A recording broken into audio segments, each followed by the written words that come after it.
Bana mtazamaji wa 7 Media, leo tumepata nafasi 7 Media kutembelea makumbusho ya taifa, na hapa tuko kwenye moja kati ya sehemu ambayo imehifadhi magari mbalimbali ya kifahari, ambayo magari haya yalikuwa yakitumika na viongozi mbalimbali ambao walishawahi kuhudumu katika serikali ya Jamhuri ya Muungano wa Tanzania, na yamewekwa hapa kama makumbusho ya watu kuja kuyatazama na kuweza kuyaona. Lakini kwanza kwa hapa kabisa mwanzoni kuna gari ambayo inaitwa, hii ni Mercedes Benz ya E300, ambapo gari hii ilikuwa ni gari ambayo imetengenezwa nchini Ujerumani na kununuliwa na serikali ya Tanzania tarehe 17 Disemba mwaka 1996, na gari hii ilikuwa ikitumiwa na Baba Julius Kambarage Nyerere. Lakini pia kuna gari nyingine ambayo iko hapa, ambayo hii ni Mercedes Benz 230.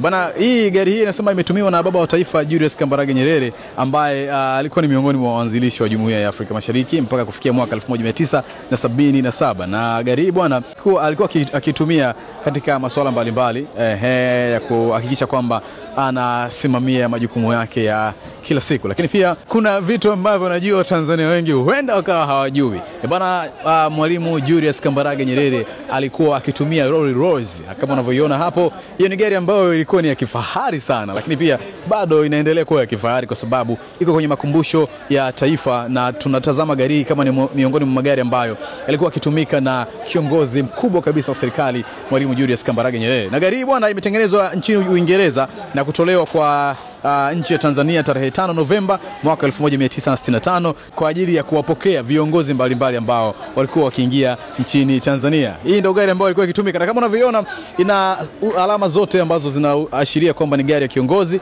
lakini pia ina sehemu mbili za kuweka bendera, kulia na kushoto. Lakini pia juu kabisa pale kuna logo ambayo ni logo ambayo inamaanisha kwamba hii ni gari ambayo ni ya kiongozi husika, kiongozi mkubwa kabisa. Lakini pia kuna Rolls Royce nyingine ambayo hii ni gari ambayo imetengenezwa Uingereza mwaka 1938 na kuletwa Tanganyika na gavana Sir Harold Michael au vipi. Na kwa kipindi hicho bwana ilikuwa kipindi cha utawala wa kikoloni, ambapo gari hii ilikuwa ikitumiwa na gavana wa mwisho wa Uingereza ambaye alikuwepo katika kipindi cha ukoloni katika hatua ya kuitawala Tanganyika. Huyo alikuwa anaitwa Sir Richard Turnbull. Lakini pia kuna gari nyingine ambayo hii bwana ni gari ambayo pia inaitwa Austin Morris, ambapo hii bwana ni ndogo yake kidogo. Sasa hii bwana ni gari ambayo imetengenezwa nchini Uingereza kati ya miaka ya 1940 mpaka mwaka 1950, na gari hii ni gari ya awali kabisa kutumia Mwalimu Julius Kambarage Nyerere, ambapo baada ya hapo bwana aliamua kuigawa gari hii na kuwapatia vijana 5 ili waweze kuitumia